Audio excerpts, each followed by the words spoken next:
Seigneur, ta parole au quotidien nous nourrit et nous donne vie. Seigneur, ta parole au quotidien nous nourrit et nous donne vie.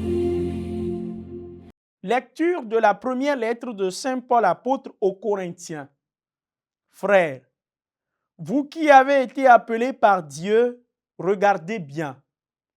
Parmi vous, il n'y a pas beaucoup de sages aux yeux des hommes, ni de gens puissants ou de haute naissance.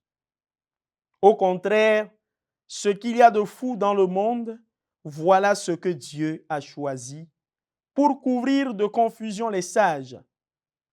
Ce qu'il y a de faible dans le monde, voilà ce que Dieu a choisi pour couvrir de confusion ce qui est fort. Ce qui est d'origine modeste, méprisé dans le monde, ce qui n'est pas, voilà ce que Dieu a choisi pour réduire à rien ce qui est. Ainsi, aucun être de chair ne pourra s'enorgueillir devant Dieu. C'est grâce à Dieu, en effet, que vous êtes dans le Christ Jésus. Lui qui est devenu pour nous sagesse venant de Dieu, justice, sanctification, rédemption. Ainsi, comme il est écrit, celui qui veut être fier, qu'il mette sa fierté dans le Seigneur. Parole du Seigneur, nous rendons grâce à Dieu. Nous nourrit et nous donne vie. Heureux le peuple que le Seigneur s'est choisi pour domaine. Heureux le peuple que le Seigneur s'est choisi pour domaine. Heureux le peuple dont le Seigneur est le Dieu. Heureuse la nation qui s'est choisie pour domaine. Du haut des cieux, le Seigneur regarde, il voit la race des hommes. Heureux le peuple que le Seigneur s'est choisi pour domaine. Dieu veille sur ceux qui le craignent, qui mettent leur espoir en son amour, pour les délivrer de la mort, les garder en vie au jour de famine. Heureux le peuple que le Seigneur s'est choisi pour domaine. Nous attendons notre vie du Seigneur. Il est pour nous un appui, un bouclier. La joie de notre cœur vient de lui. Notre confiance est dans son nom très saint. Heureux le peuple que le Seigneur s'est choisi pour domaine. Nous nourrit et nous donne vie.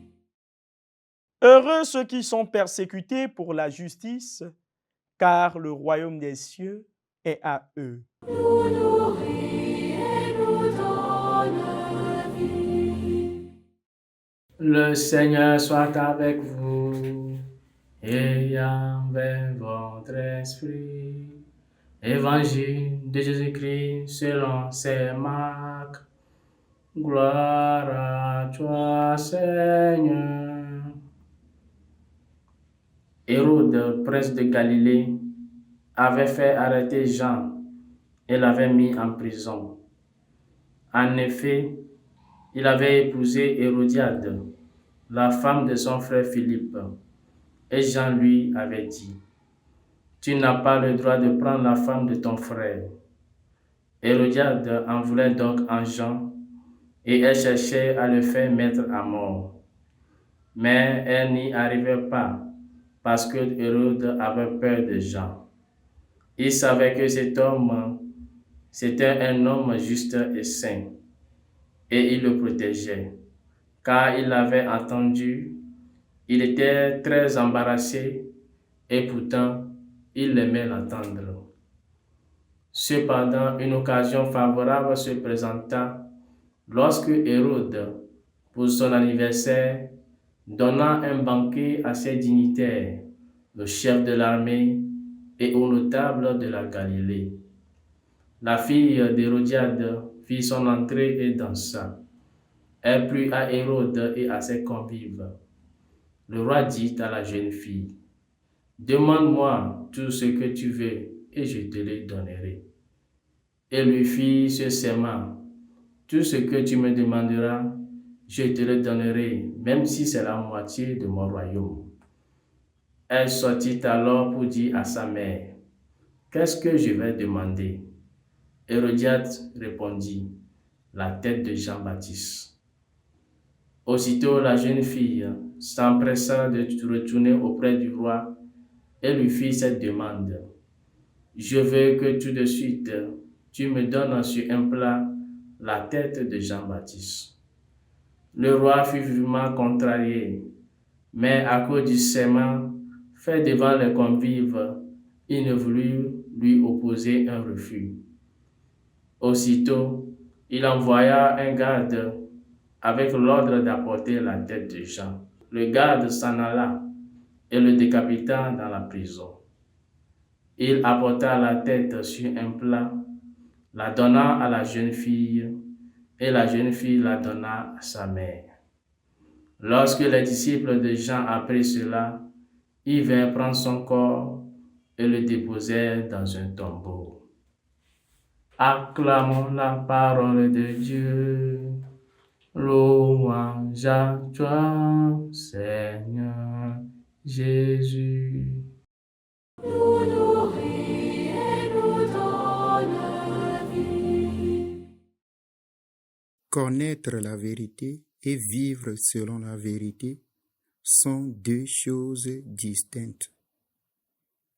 Dans l'évangile de ce jour, Saint Marc met en lumière sept pouvoirs, à savoir la sexualité, le droit, la justice, la vérité, le prestige, l'honneur et la décision qui se révèlent et la manière dont il s'exerce au niveau humain. Jean-Baptiste devant Hérode nous rappelle Nathan devant David ou Élie devant Akab ou encore Jérémie devant les autorités. La mission prophétique face au pouvoir. La violence cherche souvent à supprimer une parole prophétique, mais pas la vérité. Et c'est le paradoxe du martyr chrétien. Frères et sœurs, nous sommes invités à demeurer fidèles à la mission prophétique lorsque cette fidélité coûte la vie. Que Saint Jean-Baptiste intercède pour nous. Amen. Seigneur, ta parole